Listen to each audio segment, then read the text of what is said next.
Hello, Hello, everyone, and welcome to a very special edition of Tunnel Vision, coming at you live from Las Vegas, Nevada. We are here in the beautiful Mandalay Bay Resort, where they're doing Big Ten Media Days.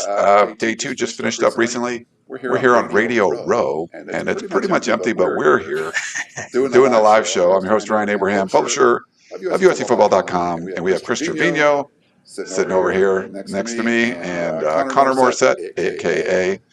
Triple Double. Hopefully this is working out okay. I brought all my podcast equipment on the plane, ready to get here, and we just got a couple cameras, but I'll try to switch around and show you guys a little bit what's going on here behind the scenes. And I want to talk about USC. They're coming up tomorrow here at Big Ten Media Day. Lincoln Riley will be on hand, and also we're going to have a wide receiver, Makai Lemon, offensive tackle Elijah Paige, and of course safety Kamari Ramsey will be the USC player representative. So we're talking about what we've seen and heard so far, and then what we expect from USC. We're live on YouTube right now. If you have questions or comments, I can put them up on the screen for you. Let me try one of those. Jeff says, "Let's go."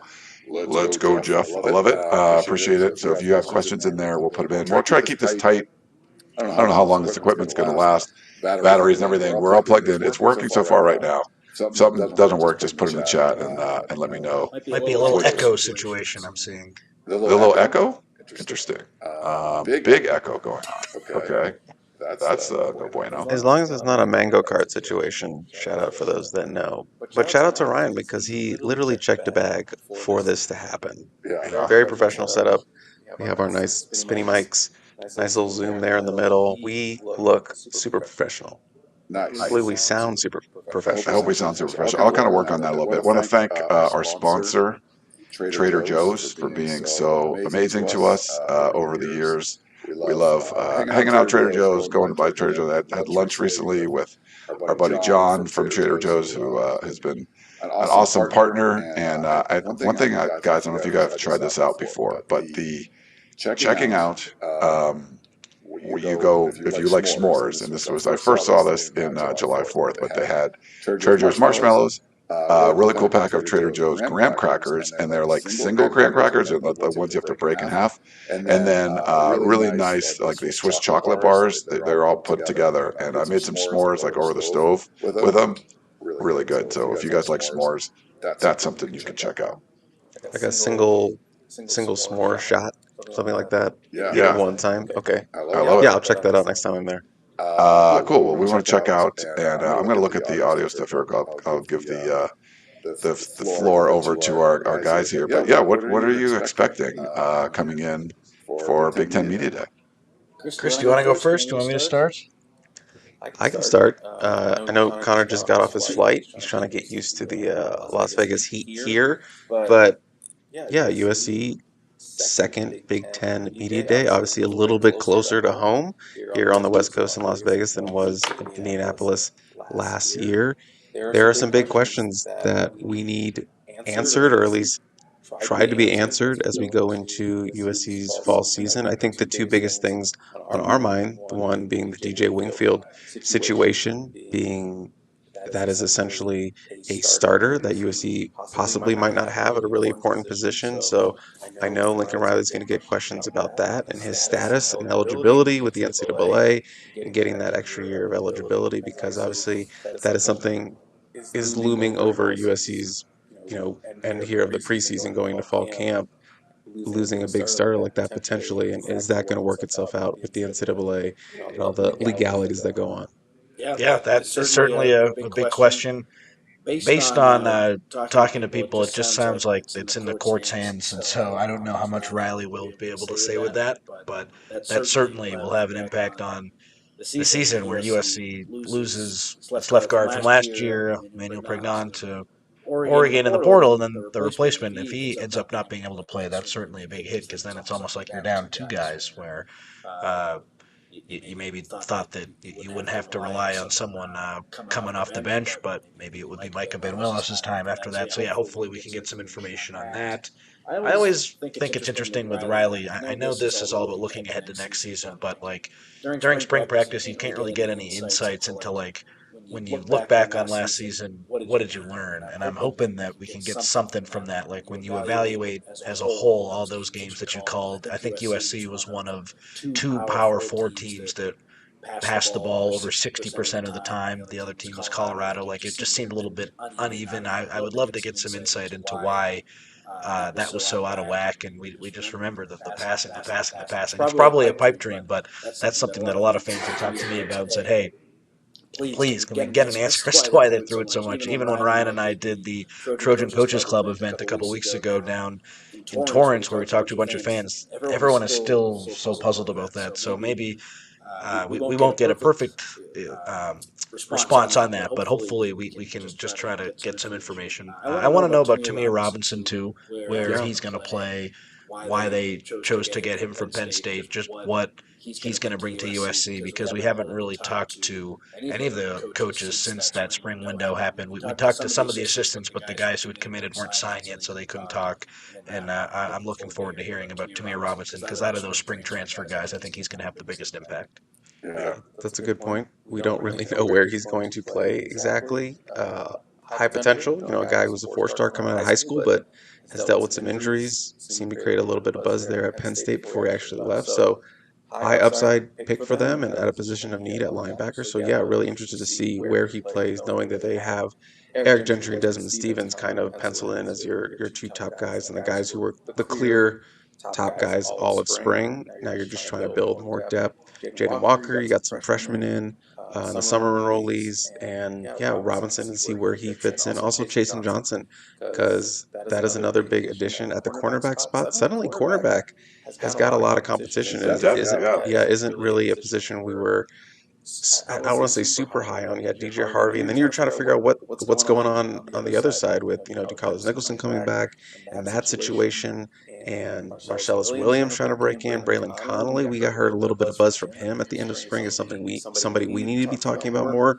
And then suddenly you got R.J. Sermons in there, a reclassification from the 2026 class, elite speed, elite defender potential. So he's going to be thrown into the mix. How much is he going to be able to contribute as an early enrollee guy? And then you get Jason Johnson, who technically his second commitment to USC. Finally get him in the fold. Someone who Trevon Reed has coached when he was at UCF, and some think could be a eventual number one cornerback. Has some experience, but not the most experienced guy. But in terms of that room, he has a shot to start just as easy as anyone else. Alongside Harvey, including Nicholson, who is in his third year as a cornerback. So I think it's going to be really interesting to see how that room shakes out. And, if Harvey ends up playing quarterback, maybe he's going to be the nickel. I don't know. We're going to have to see how that secondary shakes out with, all this newfound depth at cornerback. We had a comment in there, and hopefully, let me try to fix the sound. Let me know if the sound's any better. Trojan Fight, any plan to ask Riley about the Notre Dame game continuing? It certainly is going to be a big topic, I think it's what we've reported on, where the future of the rivalry right now will depend on if or if the Big Ten, gets those 4 bids automatically to the college football playoff, where that would incentivize teams to schedule non-conference games, because then if they lose, it wouldn't necessarily hurt them in conference play, and that's what would determine if you get into the playoffs. So I don't know how honest Riley will be on that, if he'll go into specifics with that, but that's been the USC stance. But it doesn't really sound like they're going to get those 4 automatic qualifiers right now, so maybe the game is in more trouble than we think. But Ryan, I think even without that, you seem to be more positive about it. Yeah. Sorry, I was just looking. Maybe this. Hopefully, this was fixed. I know there's some people having some audio issues, so let me know if this sounds any better now, and if it's better. But yeah, no, I think there was a lot of optimism. The people I talked to early on, when they thought that the automatic qualifier thing was just like a done deal, and now that's obviously not. We're going to talk about that in a second, but I think the people in charge know there's going to be some negotiations. Like, they need to keep the game going. How are they going to do it? I think they would like to move some things around. Oh, good, better. I think the audio's fixed. Nice, that's great. So tremendous. Much better. What'd you do? So the camera situation that we're in here is a little different. I'm using my iPad to film them, and it was picking up some audio from that when it shouldn't have been. So now, my apologies if that's better. I can replace this audio at some point. I'm recording this separately for podcasting. So if you listen to the podcast, you shouldn't have heard anything that's bad. But I'm glad it's much better. So thank you, everyone, for letting us know. Sorry it took a little while to get that rolling. But yes, I think there's optimism there. I think they realize they have to make this happen, but it's going to be about negotiations. Just not having another October trip, multiple time zones. Like if you could do that early in the season, it'll probably be better off. So I think that's sort of where what USC is shooting for. We've said it a million times, Notre Dame needs to gain more, but it'll be interesting to see what Riley says, if he, how much because a lot of people are kind of criticizing him for not really wanting it or talking, not saying that he really wants to play Notre Dame every year. But we're seeing this happen a lot. Indiana canceled a series with Virginia. Not that that's historic, but just there's reasons why people are not scheduling these big games if they feel it's going to hurt them to try to make the playoff. And my guess is, with the Big Ten is the only conference that's going for these automatic qualifier things. Um, I think they're going to end up doing the 5+11, but the SEC will have to move to 9 games. So I know Tony Petitti came out and said it doesn't really matter to him as much, but I think that's a sticking point, that they want that. So we'll see. It's funny. We talked to Gary Danielson earlier, and he was talking about, he likes the automatic qualifiers for the Big Ten, and the SEC, but he didn't like the play-in part. And he's a TV guy. It was his last year in TV, but he was like, yeah, 3 for 6. Like, should 6 really get in over the 3 team if they win in one game? So he didn't really like those play-ins, but I know Tony Petitti would love that, all this extra inventory. But I don't know how I got off that topic with Notre Dame. But yes, Oh well, yeah, it's all dependent. I yeah. thought when Kurt Signetti said, we're going the SEC route when he was canceling some of those future non-conference games. He's the Indiana coach. You can get away with canceling those games if you're at Indiana when you sucked for 130 years. If you're at USC and you're the coach that cancels the Notre Dame rivalry, that I think is totally different, and that is something that I think a lot of fans don't want to see. And I know there are some that do because they want the easiest path possible, but I think the majority of people want to see this rivalry continue. So it'd be a real shame if it went away. It would be a shame just because so many changes have happened in college football, and it's one of those last like traditions that reminds people of the old times of college football, those storied rivalries, and it's obviously one of the greatest rivalries in college football, and you don't want to lose that. And if you remember, Lincoln Riley, hinted at that in his first Big Ten media day. That's Yeah. kind of where those initial quotes came from when he did his scrum here a year ago. So obviously, this is going to be a big national story for a lot of national writers, and he is going to be asked about that. And with the added smoke of the off season, with the reports that could be the last one for the time being, if they want to go long term or they short term, and if both sides can come together and get a deal done, we'll see. But obviously, Lincoln's going to have to deal with some of those Notre Dame rivalry questions tomorrow. Last year at Media Day, did you guys get a sense of confidence from Riley and the players? Like, obviously, there was a small confidence, but I didn't get a sense like they came in there and, like, they were the stars of the show.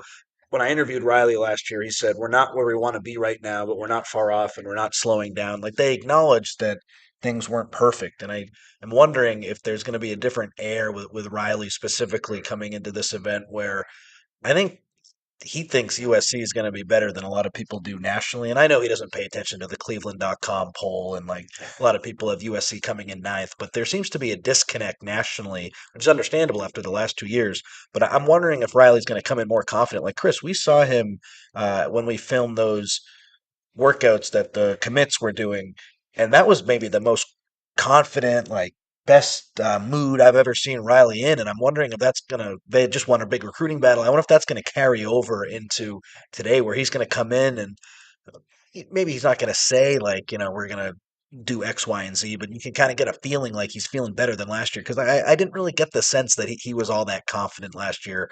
There was a lot of stuff wrong with what was going on with NIL, and the recruiting class wasn't great at that point. And this year, a lot has changed, and maybe nationally that hasn't exactly sunk in with some other people. But I'm just wondering if he's going to come in and be more confident. Yeah, I believe that was the Luke Wafel Yeah, commitment day. So obviously a big splash for them that day, and it explains why he had such a big grin on his face. I wrote maybe the happiest I've ever seen him yeah. at USC outside of the first day, his first press conference. But yeah, that's actually a really good point because I think the deficiencies were evident last year. So I think you had to be sort of, we're not like over the top, as he alluded to. We have work to do to be at the top of the Penn State, the Ohio State, the Michigans with the depth that they have, and going to a new conference, from the Pac-12. So the cautious confidence or low confidence kind of made sense. But I'm interested to see how he comes into this one because, as you said, great offseason, number one recruiting class. Chad Bowden in that front office, full steam ahead. NIL is rolling. Everything seems to be rolling right now for USC except play on the field. Got to win 9 games, got to win 10 games, got to get over this little rut that they've been in with these underachieving results. So a lot of pressure on Lincoln Riley and this team to get kind of over that hump and kind of get back to those wins that they had in his first season when he first got here. And all those expectations were super, super high. So I don't want to say make or break, but this kind of feels like a big season, or it does feel like a big season, knowing that they need to get some wins and some crucial wins to hold on to a lot of the momentum they built over this offseason. I'll say make or break. I do think it's Yeah. that where the perceived weaknesses on the team are areas where Riley should be able to work his magic. Quarterback, first and foremost, offensive line hasn't been great, especially to start the year against Power Four opponents the last 2 seasons. They got better last year as the year went on, of course. So those are the two, I think, biggest question marks on the team heading into the year. This is the quarterback guru, the quarterback whisperer. I do think it's a make or break season where it does look like they've fixed the defense, and even if there is a injury here or there on the defensive side of the ball, there's more depth than there's ever been. Bringing back a star defensive coordinator is huge. The fact that the personnel staff can take a lot of the recruiting stuff away from the coaches, like Riley's out of excuses if it's another season where they struggle. So I do think it's a big season in that regard. And every team has question marks going into the year, but I think the fact that the question marks are on offense when Lincoln Riley's your head coach, like if you can't figure that out after a disappointing year last year, then yeah, I think he would even acknowledge, hey, look, like this isn't going as well as it should be, and questions will be asked. So I don't think we'll get into that tomorrow with him, but that's certainly how I'm viewing this season for I sure. still think he would have one more excuse left. Like we have the number one class coming in next year. Good point. Yeah. He's like, guys, we got the number one class. Don't worry, it's gonna get better. We still didn't have the right guys in. We got the number one class. I feel like he's still got one more up his sleeve if they can NIL wise remain strong and however many games they win, it can still keep a lot of these blue chip guys that they got, regardless of what you see on the field. You still got one more. You're like, okay, we're getting Mark Bowman next year. Yeah, We're no, getting I agree. It would have to be like a 6-6 where it's like, yeah, okay, yeah. like there's nothing more we can do. And I think if it's 8-4, like, yeah, that's not ideal, but that's good enough for him to keep the job, good enough for him to keep the class. And yeah, then next season becomes huge. But let's see what happens this year. They certainly have a chance to be better than that. And there is pressure this year because the last 2 seasons haven't gone according to plan. Yeah, that's certainly fair. I mean, for that, talking with Riley, we mentioned the players with Kamari Ramsey being here, Makai Lemon, and Elijah Paige. Curious to see what you guys think we can learn from them. I mean, we got chances to talk to some of those guys in the spring and everything, but they're doing off-season workouts now. We can probably talk about the new strength staff. Some of the guys that we've, been able to get on our tunnel vision shows through House of Victory. We've got to sort of get a lot of insight into that. But this will be more time with these guys. 3 key players on this team. What are you kind of trying to learn from what they're going to say? I'm excited to hear more about the strength and conditioning staff, Yeah. Coach Tremaine, and that group he's assembled this offseason. Obviously it was a kind of a quick change, from Benny Wiley to this new group from Kansas State. So a lot of people rave about him, and we've heard some things about the new programs that they brought in. But now they're in the thick of summer, and I want to hear like getting into it, like what is different? How do you feel? And I know it's a short amount of time, but like what have you seen change in this short amount of time that you've been working with this new staff and their new assistant coaches and all that. So I think that's going to be one of the big things because I know a lot of people were excited about that change from Benny Wiley to Coach Carroll and his group and a program that Kansas State that seemed to have really good results there. Or not Kansas State. I'm blanking. No, I think Kansas No, State. Kansas Kansas State. State, Sorry, yeah. I got confused with another program. Anyway, really excited to see what they have to say about that now that summer workouts are in full swing. Yeah, and we're talking about the players here, but just to circle back to Riley for a second, like that'll be a great question to ask Riley. Yeah, Why'd you get rid of your friend Benny Wiley, a guy who you've been really close with over the years? We haven't heard publicly yeah, from got a Riley since official. then. And then with the other players, I think it's always a good time, media days, to try to learn about either new guys or younger players. So with Elijah, hey, if DJ Wingfield, for whatever reason, can't play, who are some guys you have confidence in at that guard spot? And I hope he doesn't say, "Oh, I have confidence in everyone." I'd love to get some names. Hopefully, he can answer that with Makai. Maybe we can learn about Zach Williams and what he brings. I covered high school sports before USC, and Makai Lemon was the best receiver in his class, and then Zach Williams was the year after, and I felt like he was the best receiver in California in his class, and now they're teaming up. So maybe they have a relationship from. They didn't play together in high school, but just being from the same region. So maybe there's a connection there. I'm interested to learn about that. And then with Kamari, it's what do you know about Jason Johnson and how some of the younger guys like Christian Pierce and other players come along? Learning about their peers is always pretty helpful. I'm looking for that juicy quote from the players, kind of just talking Ooh, downtime. I mean, last year for me, Shotgun was able to talk to Miller Moss, and he put Miller Moss on the spot. And Yeah. Miller Moss was like, "I think Makai Lemon's going to be the one to lead the team in receptions." And what happened? Makai Lemon led the team in receptions. So he nailed it. he nailed it. Maybe that's why Mayava's not here because Lincoln doesn't want that getting out. Interesting. Yeah, Miller Moss spoke today also. We're recording this or doing this live on Wednesday. Yeah, I don't know if you guys got to catch I did any not. of it. Yeah, I didn't really get to see, but there was some talk, just on social media. I saw some people, Ahmad tweeted about it, so I read through some of that. And Miller Moss he was good at the coach speak stuff, and I think he just kind of delivered that way. But just the working with Jeff Brom and everything. So it'll be interesting to see what Miller Moss does because obviously Lincoln Riley made a choice, and I think I did the one of the Illinois podcasts for 24/7 Sports and talking about what happened last year where they thought the defense would get better. It did. There's certainly some deficiencies. They did a lot of good things. They just didn't really get a lot of push up front and couldn't really force negative plays. I just the offense dropped off more than I think was expected. And Riley's always had what I think number 6 was like the worst offense he's ever had before, and whatever it was like. That's called playing in the Big 12 and the Pac 12. Yeah, I think it was a little bit different. But No, and he had great offenses too. But yeah, I think the level of competition killed them. it certainly hurt, and I need to get back to that. But this was Lincoln Riley is someone that's had tremendous success with quarterbacks. You chose Jade Mayava. You brought him in as a transfer. You picked him to be the starter at the end of the season. He goes 3-1. Now what?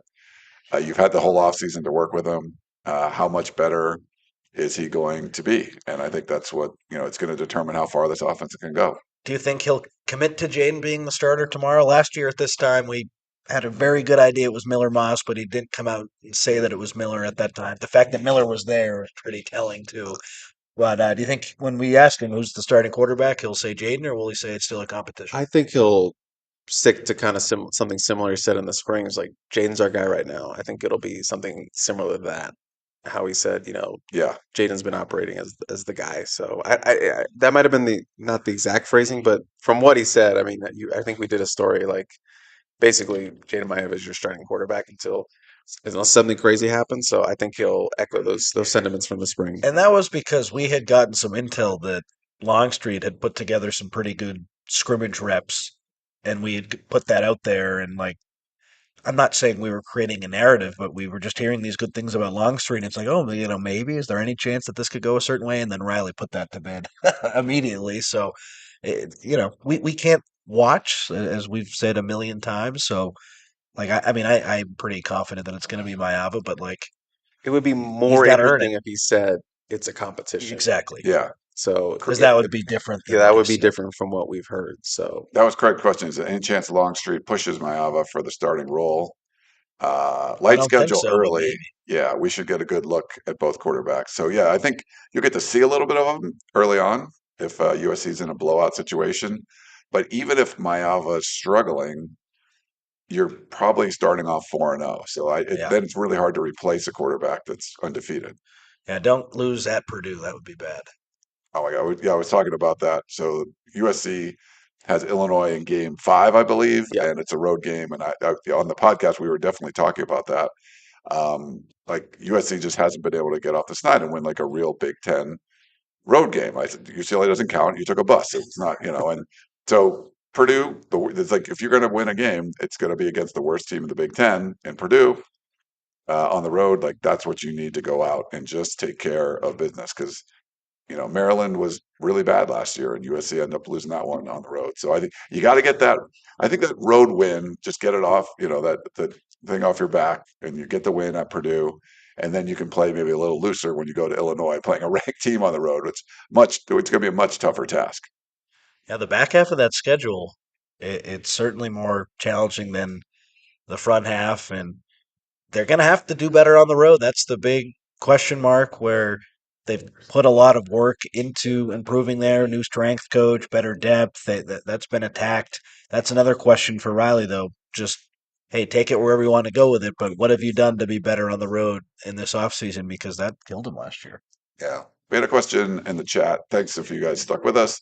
Trojan Fight, any expectation on when we will get an answer on DJ Wingfield's eligibility decision? So I was finally able to get in touch with his lawyer this week, and he said that they were still in the process of filing the injunction. So I don't know for sure when it will all come together, but the fact that they haven't filed it yet makes me think that it's probably not coming anytime soon. But the good news is a kid on Nevada, a receiver, just got an injunction that is allowing him to play, and he's in almost the exact same situation as Wingfield, except he played junior college football in 2020 and Wingfield didn't. So Wingfield's trying to get a 6th year. This guy got a 7th year.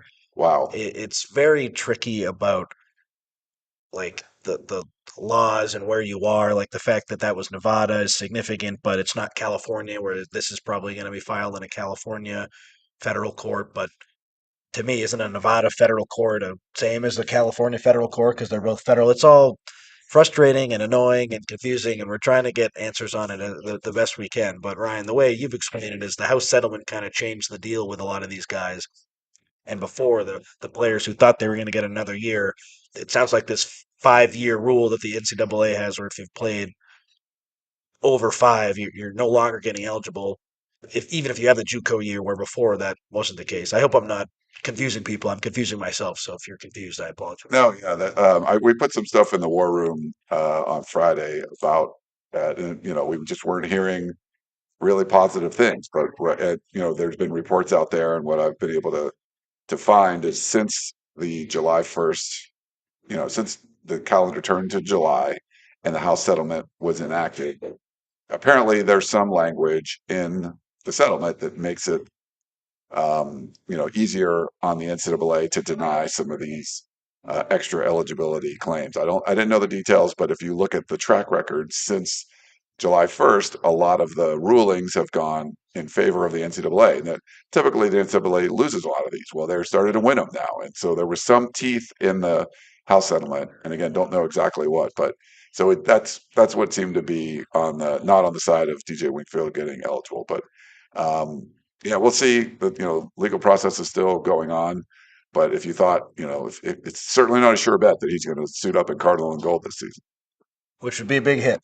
Yeah, absolutely a tremendous blow to that offensive line as Wingfield sort of established in the spring that he could be a dude. I mean, Zach Hansen raved about him, his professionalism, the ability to kind of play anywhere they needed him to be. He has left tackle experience, so that is incredibly vital. And I would argue interior offensive line is their worst depth spot on this entire team. They Yeah. have 3 guys behind there, maybe 4, with 27 total career snaps, and all of them are with one guy, Michael Benuelos, who has not played any significant reps. So you have essentially nothing at your offensive guard depth, and losing him, I'm not sure what they would do. Maybe they'd slide Tobias Raymond, Justin Taunau there, but then you're losing one of your sixth guy. We're assuming Tobias is going to win that right tackle job, but that's what we had going into the season. So you're kind of having to shuffle out, and then you're taking another hit to your depth in terms of your tackle, and then you're really up against it